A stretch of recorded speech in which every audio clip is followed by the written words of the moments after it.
പ്രഭാത വാർത്ത വിശദമായ റിപ്പോർട്ടുകളിലേക്ക് കടക്കുകയാണ്. ADGP MR Ajith Kumar RSS നേതാക്കളുമായി നടത്തിയ കൂടിക്കാഴ്ച വിവാദം തുടരുന്നതിനിടെ നിർണായക LDF യോഗം ഇന്ന് ചേരും. MR അജിത് കുമാറിനെതിരെ നടപടിയെടുക്കാത്തതിൽ CPIക്ക് കടുത്ത അതൃപ്തിയുണ്ട്. മുഖ്യമന്ത്രി മുന്നണി യോഗത്തിൽ നിലപാട് വിശദീകരിച്ചേക്കും. സർക്കാരിന്റെ പുതിയ മദ്യനയവും യോഗം ചർച്ച ചെയ്യുമെന്നാണ് സൂചന.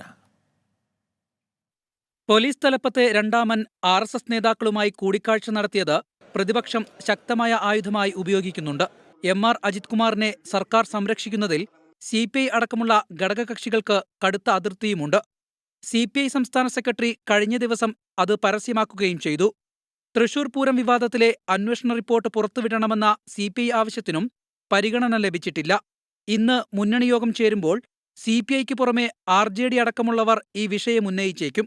സംഘപരിവാർ വിരുദ്ധ പോരാട്ടമെന്ന് പരസ്യമായി പറയുമ്പോഴും RSSന്റെ പ്രധാനിയുമായി പോലീസ് തലപ്പത്തുള്ളയാൾ കൂടിക്കാഴ്ച നടത്തിയതിൽ നടപടിയില്ലാത്തത് പൊതുസമൂഹത്തിന് മുന്നിൽ സംശയത്തിന് ഇടം നൽകിയിട്ടുണ്ടെന്ന് ഘടകകക്ഷികൾക്ക് അഭിപ്രായമുണ്ട്. ADGPയുമായി ബന്ധപ്പെട്ട വിഷയത്തിൽ പരിശോധന നടക്കുന്നുണ്ടെന്നും അതിൽ റിപ്പോർട്ട് കിട്ടിയ ശേഷം നടപടി സ്വീകരിക്കുമെന്നും മുഖ്യമന്ത്രി യോഗത്തിൽ പറയാനാണ് സാധ്യത. അജിത് കുമാറിനോട് മുഖ്യമന്ത്രി മൃദു സമീപനം സ്വീകരിക്കുന്നതിൽ CPIഎമ്മിനുള്ളിലും എതിരഭിപ്രായമുണ്ട്. എന്നാൽ മുന്നണി യോഗത്തിൽ അത് ഉയർന്നുവരാൻ സാധ്യത കുറവാണ്. RSS രാജ്യത്തെ പ്രധാനപ്പെട്ട സംഘടനയാണെന്ന് പറഞ്ഞ സ്പീക്കർ AN ഷംസീറിന്റെ വാക്കുകളും യോഗത്തിൽ വിമർശനത്തിന് വിധേയമായേക്കും. സംസ്ഥാന സർക്കാരിന്റെ പുതിയ മദ്യനയം സംബന്ധിച്ച ഏകദേശ ധാരണ CPIഎം നേതൃതലത്തിൽ ഉണ്ടാക്കിയിട്ടുണ്ട്. 1-ാം തീയതിയിലെ ഡ്രൈഡേ ഒഴിവാക്കണമെന്ന ആവശ്യം സർക്കാരിന് മുന്നിലുണ്ടായിരുന്നെങ്കിലും അത് പൂർണ്ണമായി അംഗീകരിച്ചിട്ടില്ല. ടൂറിസം മേഖലയുമായി ബന്ധപ്പെട്ട് 1-ാം തീയതി ചില ഇളവുകൾ നൽകുന്നതാണ് പരിഗണനയിലുള്ളത്. 24 തിരുവനന്തപുരം. PV അൻവർ MLAയുടെ ആരോപണങ്ങൾക്ക് പിന്നാലെ മലപ്പുറം പോലീസിൽ വൻ അഴിച്ചുപണി. മലപ്പുറം ജില്ലാ പോലീസ് മേധാവി S ശശിധരനെ വിജിലൻസിലേക്ക് മാറ്റി. മലപ്പുറത്തെ DYSPമാരെയും സ്ഥലം മാറ്റി. IPS തലപ്പത്തുൾപ്പെടെ അഴിച്ചുപണി നടത്തിയെങ്കിലും ഗുരുതര ആരോപണം നേരിടുന്ന ADGP MR അജിത് കുമാറിനെ സർക്കാർ തൊട്ടിട്ടില്ല. PV അൻവർ MLAയുടെ പരാതി പ്രളയത്തിന് പിന്നാലെ മലപ്പുറം പോലീസ് നേതൃത്വം അടിമുടി മുങ്ങി. ജില്ലാ പോലീസ് മേധാവി S ശശിധരനെ എറണാകുളം വിജിലൻസിലേക്കാണ് സ്ഥലം മാറ്റിയത്. പോലീസിനെതിരെ PV അൻവർ പടപ്പുറപ്പാട് തുടങ്ങിയത് മലപ്പുറത്തെ പോലീസ് അസോസിയേഷൻ ജില്ലാ സമ്മേളന വേദിയിൽ S ശശിധരനെ വിമർശിച്ചുകൊണ്ടായിരുന്നു. പോലീസ് ആസ്ഥാനത്തെ AIG R വിശ്വനാഥിനെയാണ് ശശിധരനു പകരം മലപ്പുറം SP നിയമിച്ചത്. SP-ക്ക് പുറമെ മലപ്പുറം ജില്ലയിലെ 8 DYSPമാരെയും സ്ഥലം മാറ്റി. മലപ്പുറം, പെരിന്തൽമണ്ണ, തിരൂർ, കൊണ്ടോട്ടി, നിലമ്പൂർ, താനൂർ ജില്ലാ ക്രൈംബ്രാഞ്ച്, മലപ്പുറം സ്പെഷ്യൽ ബ്രാഞ്ച് DYSPമാർക്കാണ് സ്ഥലം മാറ്റം. ലൈംഗികാതിക്രമ ആരോപണം നേരിടുന്ന താനൂർ DYSP VV ബെന്നിയെ കോഴിക്കോട് റൂറൽ ക്രൈംബ്രാഞ്ചിലേക്കാണ് സ്ഥലം മാറ്റിയത്. ഇതിനു പുറമെ IPS തലപ്പത്തും അഴിച്ചുപണിയുണ്ട്. ക്രൈംബ്രാഞ്ച് IG CH നാഗരാജുവിനെ ഗതാഗത കമ്മീഷണറായി നിയമിച്ചു. ട്രാൻസ്പോർട്ട് കമ്മീഷണറായി ചുമതലയേൽക്കാൻ വിമുഖത പ്രകടിപ്പിച്ച A അക്ബറിനെ എറണാകുളം ക്രൈംബ്രാഞ്ചിലേക്കാണ് മാറ്റിയത്. കൊച്ചി സിറ്റി പോലീസ് കമ്മീഷണറായിരുന്ന S Shyamsundar south zone IG ആകും. പുട്ട വിമലാദിത്യയെ കൊച്ചി സിറ്റി പോലീസ് കമ്മീഷണറായും നിയമിച്ചു. തൃശൂർ റേഞ്ച് DIG തോംസൺ ജോസിന് എറണാകുളം റേഞ്ച് DIGയുടെ അധിക ചുമതല നൽകി. ഇത്രയൊക്കെ മാറ്റങ്ങൾ വരുത്തിയെങ്കിലും ഗുരുതര ആരോപണങ്ങൾ നേരിടുന്ന ക്രമസമാധാന ചുമതലയുള്ള ADGP MR അജിത് കുമാറിന് സ്ഥാനചലനമില്ല. 24 തിരുവനന്തപുരം.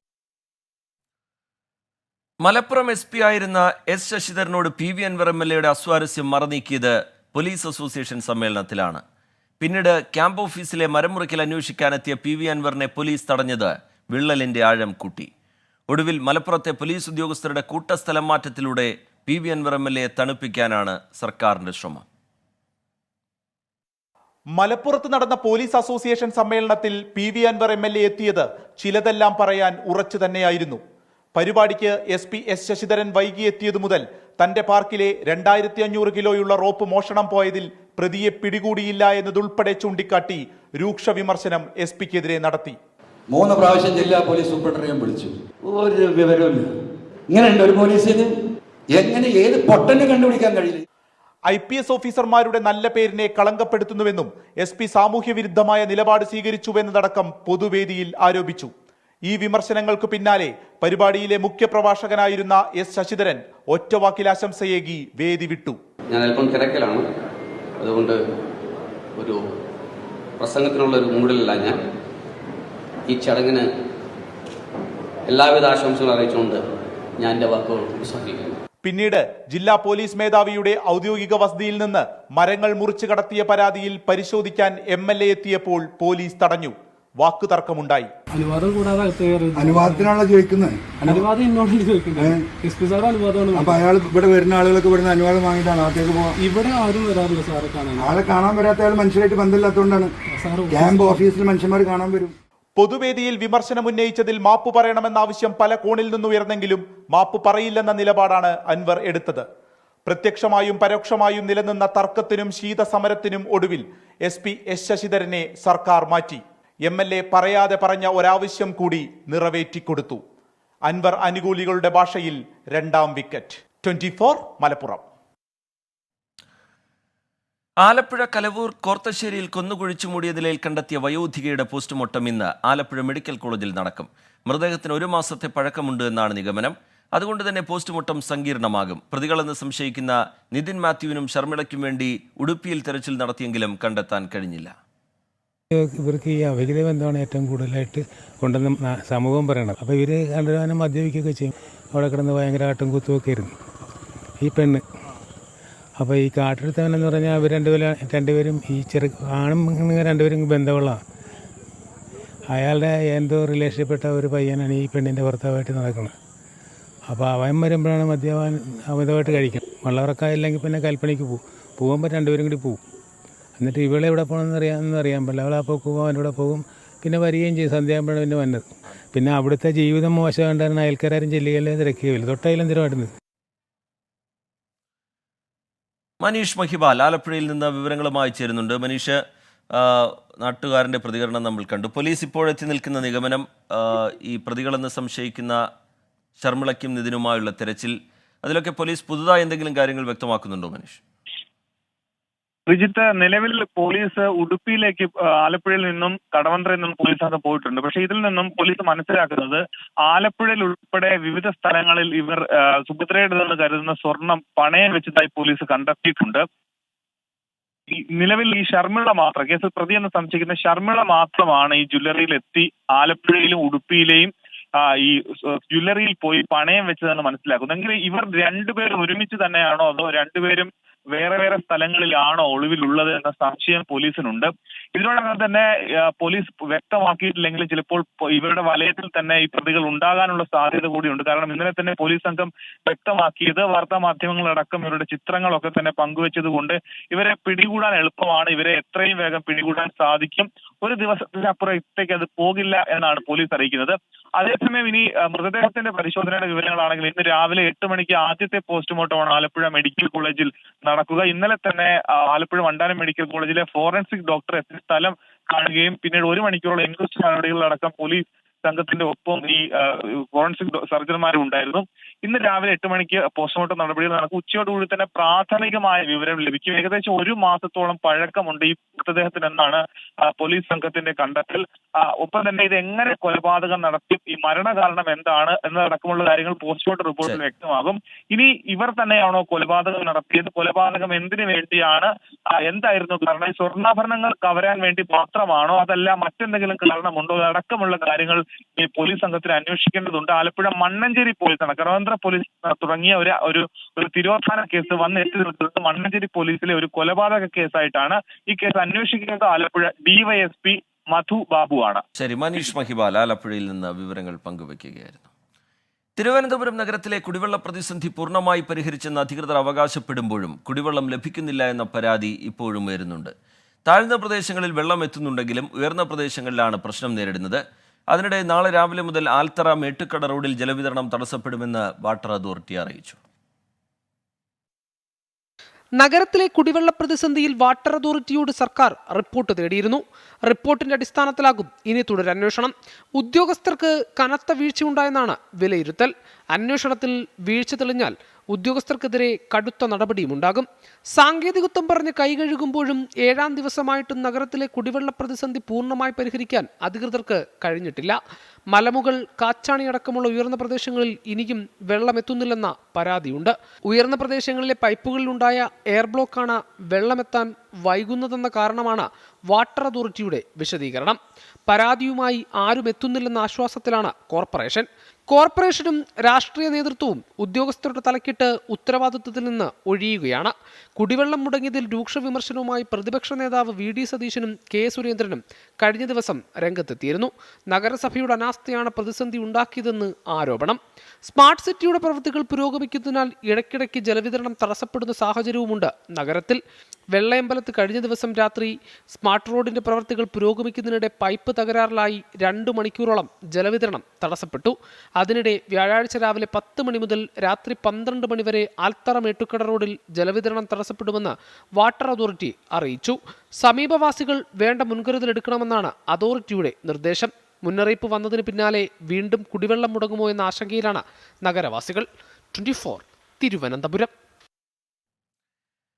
ഇപ്പോഴും കുടിവെള്ളം എത്തിയിട്ടില്ലാത്ത ആറന്നൂർ പണ്ടാരവിളാഹത്ത് നിന്ന് സലീം മാലിക് തത്സമയം ചേരുന്നുണ്ട്. സലീം, 7 ദിവസം പിന്നിടുകയാണ്. ഇപ്പോഴും ആ പ്രശ്നത്തിന് പൂർണ്ണമായി പരിഹാരം കണ്ടിട്ടില്ല എന്നുള്ളത് പ്രതിഷേധാർഹമാണ്.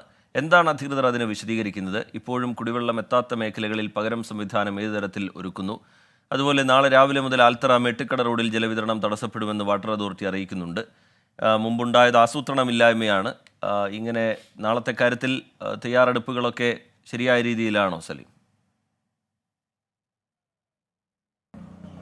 രജിത്ത്, നാളത്തെ കാര്യത്തിലെ തയ്യാറെടുപ്പിനപ്പുറത്തേക്ക് 7 ദിവസം മുൻപുണ്ടായ പ്രതിസന്ധി പോലും അത് പൂർണ്ണാർത്ഥത്തിൽ പരിഹരിക്കാൻ കഴിഞ്ഞിട്ടില്ല എന്നുള്ളത് തന്നെയാണ് അങ്ങേയറ്റം സങ്കടകരമായ കാഴ്ച. നമുക്കിപ്പോൾ ആ ദൃശ്യങ്ങൾ തന്നെ കാണാൻ കഴിയും. ഈ സ്ഥലം, അതായത് ആറന്നൂർ പണ്ടാരവിളാഹം എന്ന് പറയുന്ന പ്രദേശമാണ്. ഇതിന് തൊട്ടപ്പുറത്ത്, ഇതിന് 200 മീറ്റർ മാത്രം അപ്പുറത്താണ് ഈ പണി നടന്നത്, ഈ അറ്റകുറ്റപ്പണി നടന്നത്. ആ അറ്റകുറ്റപ്പണി മൂലമുണ്ടായ പ്രശ്നം അത് 7 ദിവസമായിട്ടും ഈ സ്ഥലത്ത് വെള്ളം എത്തിയിട്ടില്ല എന്നുള്ളതാണ്. മാത്രമല്ല, ഈ അധികൃതർ വിശദീകരിക്കുന്നത് അതൊരു എയർ ബ്ലോക്ക് ആണ് എന്നുള്ളതാണ്. പക്ഷേ ഈ നഗരത്തിൻ്റെ 90% സ്ഥലങ്ങളിലും വെള്ളം എത്തി എന്നുള്ളതും വാസ്തവമാണ്. പക്ഷേ ഈ ആളുകൾക്ക്, അതായത് ഈ സ്ഥലത്ത് താമസിക്കുന്ന ആളുകൾക്ക് കഴിഞ്ഞ 7 ദിവസമായി വെള്ളമില്ല. അവരുടെ ഇവിടെ നിന്നും നമുക്ക് ആ റോഡ് കൂടി ഒന്ന് കാണിച്ചാൽ, ഇവിടെ ഈ റോഡിൽ ഈ അതുമായി ബന്ധപ്പെട്ട് കുഴി എടുത്തിട്ടുണ്ട്. എന്തോ പണിയുമായി ബന്ധപ്പെട്ട കുഴിയാണ് എന്നാണ് പറയുന്നത്. ആ കുഴി എടുത്തിട്ട് അവിടെ നിന്നുമുള്ള ജലവിതരണം പൂർണ്ണമായും മുടങ്ങിയിരിക്കുകയാണ്. അതിനുശേഷം ഇവിടേക്ക് ഈ താഴേക്ക് ഇത്രയും ദൂരം ഈ കുഴിയും താണ്ടി വന്ന് വേണം ഇവർ ഇങ്ങനെ വെള്ളം പിടിച്ചുകൊണ്ട് പോകാൻ. ചേട്ടാ, അന്ന് 7 ദിവസം മുൻപാണല്ലോ ഇവിടെ മൊത്തത്തിൽ വെള്ളം മുടങ്ങിയത്. അതിനുശേഷം ഒരു തുള്ളി വെള്ളം പോലും പിന്നീട് വന്നിട്ടില്ലേ?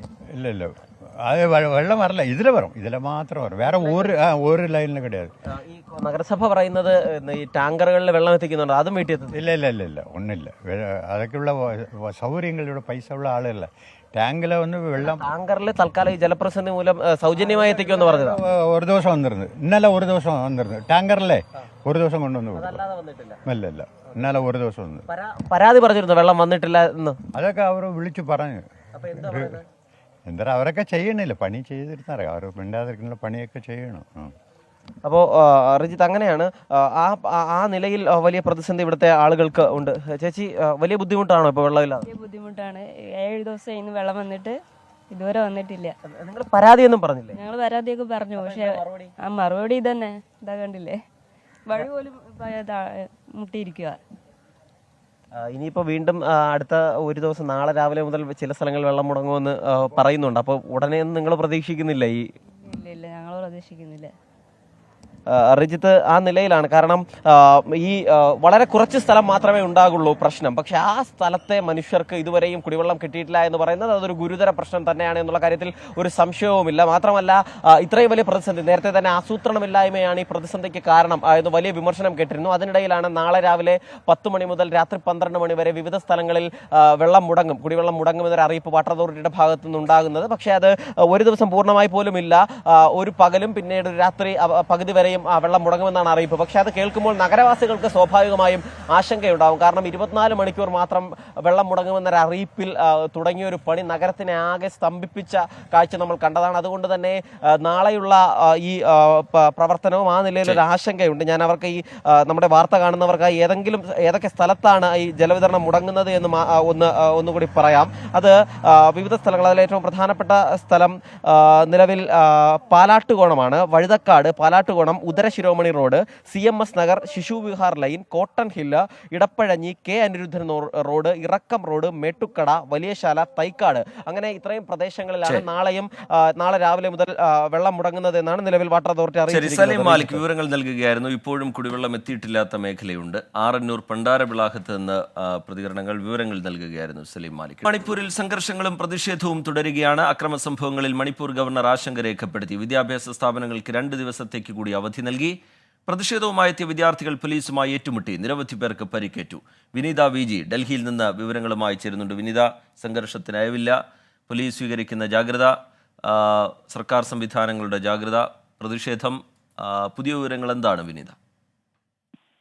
റിജിത്ത്, മണിപ്പൂരിൽ ഓരോ മണിക്കൂർ പിന്നിടുമ്പോഴും വലിയ രീതിയിലേക്കുള്ള ആശങ്കകളിലേക്ക് തന്നെയാണ് കാര്യങ്ങൾ എത്തുന്നത്. കഴിഞ്ഞ ദിവസവും അവിടെ വലിയ പ്രതിഷേധം ഉണ്ടായിരുന്നു. ഈ രാത്രിയും പ്രതിഷേധമുണ്ടായിരുന്നു. ആ പ്രതിഷേധത്തിൽ പ്രതിഷേധക്കാരും പോലീസും തമ്മിൽ ഏറ്റുമുട്ടുന്ന ഒരു സാഹചര്യമാണ് ഉണ്ടായിരുന്നത്. ഈ മണിപ്പൂർ ഗവർണർ ഈ അക്രമ സംഭവങ്ങളിൽ ആശങ്ക കൂടി രേഖപ്പെടുത്തിയിട്ടുണ്ട്. ഒപ്പം തന്നെ 2 ദിവസത്തേക്ക് കൂടി വിദ്യാഭ്യാസ സ്ഥാപനങ്ങൾക്ക് അവധി നൽകിയിരിക്കുകയാണ്. ഈ സംസ്ഥാനത്തെ സുരക്ഷാ ഉപദേഷ്ടാവിനെയും ഒപ്പം തന്നെ DGPയും മാറ്റണമെന്നാവശ്യപ്പെട്ട് നടത്തിയ പ്രതിഷേധത്തിലും കഴിഞ്ഞ ദിവസം സംഘർഷമുണ്ടായിരുന്നു. ഈ പ്രതിഷേധവുമായി എത്തിയ വിദ്യാർത്ഥികൾ പോലീസുമായി ഏറ്റുമുട്ടുകയും ഈ സുരക്ഷാ സേനയ്ക്ക് നേരെ അവർ കല്ലുകൾ എറിയുകയും ചെയ്തിരുന്നു. പിന്നീട് ഇവർക്ക് നേരെ കണ്ണീർവാതകം മറ്റും പോലീസിന് പ്രയോഗിക്കേണ്ടി വന്നു. അങ്ങനെ ഒരു സംഘർഷത്തിലേക്കടക്കം കാര്യങ്ങൾ എത്തിക്കുന്ന ഒരു സാഹചര്യമാണ് അവിടെ ഉണ്ടായിരുന്നത്. ഈ ഏറ്റുമുട്ടലിൽ നിരവധി പേർക്കാണ് പരിക്കേറ്റിട്ടുണ്ടായിരുന്നത്. ഒപ്പം തന്നെ ഈ സംഘർഷങ്ങൾ തുടരുന്ന പശ്ചാത്തലത്തിൽ മണിപ്പൂരിൽ സെപ്റ്റംബർ 15 വരെ ഇന്റർനെറ്റ് സേവനങ്ങൾ നിരോധിച്ചിട്ടുണ്ട്. 3 ജില്ലകളിൽ നിരോധനാജ്ഞയും ഏർപ്പെടുത്തിയിരിക്കുകയാണ്. ശരി, വിനീത VG വിവരങ്ങൾ നൽകുകയായിരുന്നു ഡൽഹിയിൽ നിന്ന്. കൊൽക്കത്ത RG-കർ മെഡിക്കൽ കോളേജിലെ ബലാത്സംഗ കൊലപാതകത്തിൽ പ്രതിഷേധിക്കുന്ന ഡോക്ടേഴ്സിനെ അനുനയിപ്പിക്കാനുള്ള പശ്ചിമബംഗാൾ സർക്കാരിന്റെ നീക്കം വീണ്ടും പാളി. 10 അംഗ പ്രതിനിധി സംഘത്തെ ചർച്ചയ്ക്ക് ക്ഷണിച്ചെങ്കിലും ഡോക്ടേഴ്സ് ക്ഷണം നിരസിച്ചു. ഡോക്ടേഴ്സിനെ പുറത്താക്കണമെന്നാവശ്യപ്പെടുന്ന ആരോഗ്യവകുപ്പ് സെക്രട്ടറി തന്നെയാണ് ചർച്ചയ്ക്ക് ക്ഷണിച്ച് ഇമെയിൽ അയച്ചതെന്നും അതിനാലാണ് ക്ഷണം നിരസിച്ചതെന്നും പ്രതിഷേധക്കാർ പ്രതികരിച്ചു. മുഖ്യമന്ത്രി മമതാ ബാനർജി ചേംബറിൽ കാത്തിരുന്നെങ്കിലും ഡോക്ടർമാർ ചർച്ചയ്ക്ക് തയ്യാറായില്ല എന്ന് ആരോഗ്യ സഹമന്ത്രി ചന്ദ്രിമ ഭട്ടാചാര്യ പറഞ്ഞു. പ്രതിഷേധം അവസാനിപ്പിച്ച് ജോലിയിൽ തിരികെ പ്രവേശിക്കാൻ സുപ്രീം കോടതി ഡോക്ടേഴ്സിനോട് ആവശ്യപ്പെട്ടിരുന്നു. നീതി ലഭിക്കാതെ ജോലിയിൽ തിരികെ പ്രവേശിക്കില്ല എന്നാണ് ഡോക്ടേഴ്സിന്റെ നിലപാട്. CPIM ജനറൽ സെക്രട്ടറി സീതാറാം യെച്ചൂരിയുടെ ആരോഗ്യനില ഗുരുതരമായി തുടരുന്നു. ഡൽഹി എയിംസ് ആശുപത്രിയിലെ തീവ്രപരിചരണ വിഭാഗത്തിൽ തുടരുകയാണ് സീതാറാം യെച്ചൂരി. വിദേശത്തു നിന്നെത്തിച്ച പുതിയ മരുന്ന് നൽകി തുടങ്ങിയതായി ഡോക്ടേഴ്സ് അറിയിച്ചെന്ന് പാർട്ടി നേതാക്കൾ പറഞ്ഞു. വിദഗ്ധ ഡോക്ടേഴ്സിന്റെ സംഘം സീതാറാം യെച്ചൂരിയെ നിരീക്ഷിച്ചു വരികയാണെന്ന് കഴിഞ്ഞ ദിവസം കേന്ദ്ര കമ്മിറ്റി ഇറക്കിയ വാർത്താക്കുറിപ്പിൽ വ്യക്തമാക്കിയിരുന്നു. ശ്വാസകോശ അണുബാധയെ തുടർന്ന് ഓഗസ്റ്റ് 19-നാണ് യെച്ചൂരിയെ ആശുപത്രിയിൽ പ്രവേശിപ്പിച്ചത്. മുണ്ടക്കൈ ചൂരൽമല ഉരുൾപൊട്ടലിൽ രക്ഷാദൗത്യത്തിന് നേതൃത്വം നൽകിയവർക്ക് വയനാടിന്റെ ആദരം. പ്രസ് ക്ലബ്ബും വ്യാപാരി വ്യവസായി ഏകോപന സമിതിയും ചേർന്നാണ് കരുതലായവർക്ക് സ്നേഹാദരം സംഘടിപ്പിച്ചത്. മന്ത്രി K രാജൻ പരിപാടി ഉദ്ഘാടനം ചെയ്തു.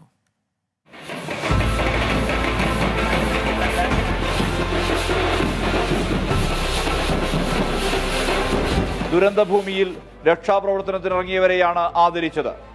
സൈന്യവും ജില്ലാ ഭരണകൂടവും പോലീസും NDRF-ഉം ഫയർഫോഴ്സും വിവിധ വകുപ്പുകളും ഉൾപ്പെടെ ആദരം ഏറ്റുവാങ്ങി.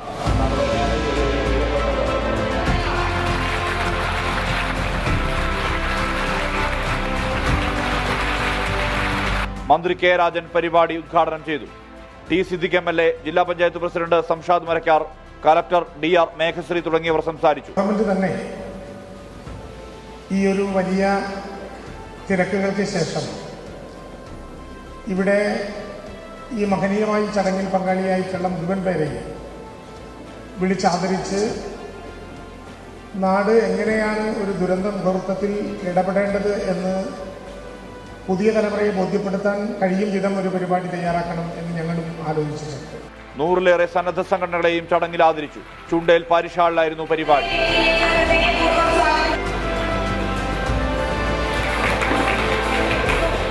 ദുരന്തത്തിന്റെ വ്യാപ്തി ലോകത്തെ അറിയിച്ച മാധ്യമ സ്ഥാപനങ്ങളെയും പരിപാടിയിൽ ആദരിച്ചു.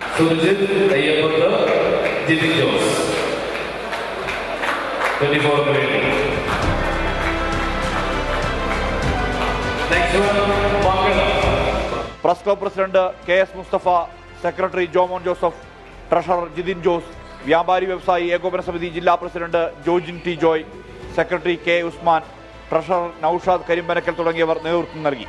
24 വയനാട്. വയനാട് വെള്ളാരംകുന്നിൽ സ്വകാര്യ ബസും കാറും കൂട്ടിയിടിച്ചുള്ള അപകടത്തിന്റെ CCTV ദൃശ്യം പുറത്തുവന്നു. ചൂരൽമല ഉരുൾപൊട്ടൽ ദുരന്തത്തിൽ കുടുംബാംഗങ്ങൾ നഷ്ടപ്പെട്ട ശ്രുതിക്കും പ്രതിശ്രുതവരൻ ജൻസണും ഉൾപ്പെടെ 9 പേർക്കാണ് പരിക്കേറ്റത്.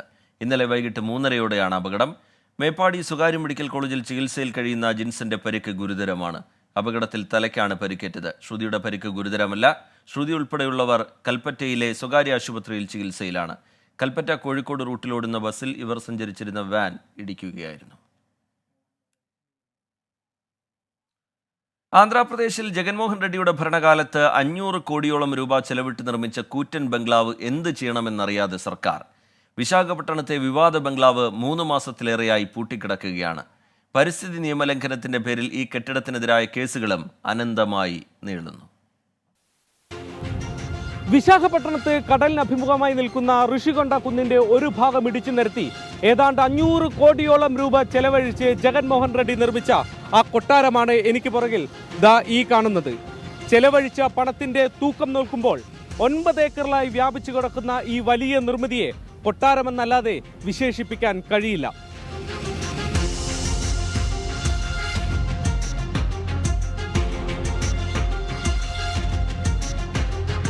480 സ്ക്വയർ ഫീറ്റ് വലിപ്പമുള്ള കുളിമുറികൾ, 33 കോടി ചെലവിട്ട് നടത്തിയ ഇന്റീരിയർ ഡിസൈനിങ്, 50 കോടി ചെലവിട്ടുണ്ടാക്കിയ പൂന്തോട്ടം, കൂറ്റൻ മീറ്റിംഗ് ഹാളും സ്പാ അടക്കമുള്ള സംവിധാനങ്ങളും എണ്ണി പറയാനെങ്കിൽ പണം പൊടിപിടിച്ച കണക്ക് ഏറെയുണ്ട്. പക്ഷേ ഋഷികൊണ്ട കുന്നിടിച്ച് നിർമ്മിച്ച ഈ റിസോർട്ടിന്റെ ഭാവി ഒരൊറ്റ തെരഞ്ഞെടുപ്പ് ഫലമാണ് മാറ്റിയത്. ഇത്തവണത്തെ തെരഞ്ഞെടുപ്പ് ഫലം വന്നാലും മുഖ്യമന്ത്രി കസേരയിൽ സ്ഥാനമുറപ്പെന്ന് കരുതിയാണ് ജഗൻമോഹൻ റെഡ്ഡി ബംഗ്ലാവ് നിർമ്മിച്ചത്. ടൂറിസം വകുപ്പ് നിർമ്മിക്കുന്ന കെട്ടിടം മുഖ്യമന്ത്രിയുടെ ക്യാമ്പ് ഓഫീസ് ആക്കാനായിരുന്നു നീക്കം. പെരുമാറ്റച്ചട്ടം നിലവിൽ വരുന്നതിന് തൊട്ടു മുമ്പ് ഉദ്ഘാടനവും നടത്തി. ഫലം വന്ന് ജഗൻ പുറത്തായതോടെ TDP നേതാക്കൾ ബംഗ്ലാവിൽ കയറി പണം പൊടിച്ച വഴി ജനങ്ങളെ അറിയിച്ചു. എന്നാൽ അഴിമതി ആരോപണം മാത്രമായിരുന്നില്ല പ്രശ്നം. കടലിനോട് ചേർന്ന് ഏക്കർ കണക്കിന് കുന്നിടിച്ചു നിരത്തിയത് കണ്ടാൽ തന്നെ തീരദേശ നിയമങ്ങൾ കാറ്റിൽ പറത്തിയെന്ന് വ്യക്തമാണ്. നിയമലംഘനത്തിനെതിരായ കേസ് ദേശീയ ഹൈദർ ട്രൈബ്യൂണലിന് മുന്നിൽ ഇപ്പോഴുമുണ്ട്.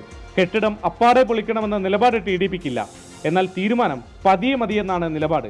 ഇതോടെ ബംഗ്ലാവിന്റെ ഗേറ്റുകൾ അനന്തമായി അടഞ്ഞു കിടക്കുകയാണ്.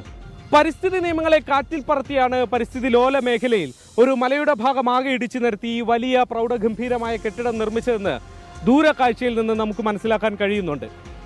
നിയമക്കുരുക്കിൽ കുടുങ്ങിക്കിടക്കുന്ന ഈ കെട്ടിടത്തിന്റെ ഭാവി എന്താകുമെന്ന് വരും നാളുകളിൽ നമുക്കറിയാം. സജിൽ ഗുരുവായൂരിനൊപ്പം വിശാഖപട്ടണത്ത് നിന്നും ശ്രീനാഥ് ചന്ദ്രൻ, 24. ഈ റിപ്പോർട്ടോടെ പ്രഭാത വാർത്ത പൂർത്തിയാവുകയാണ്.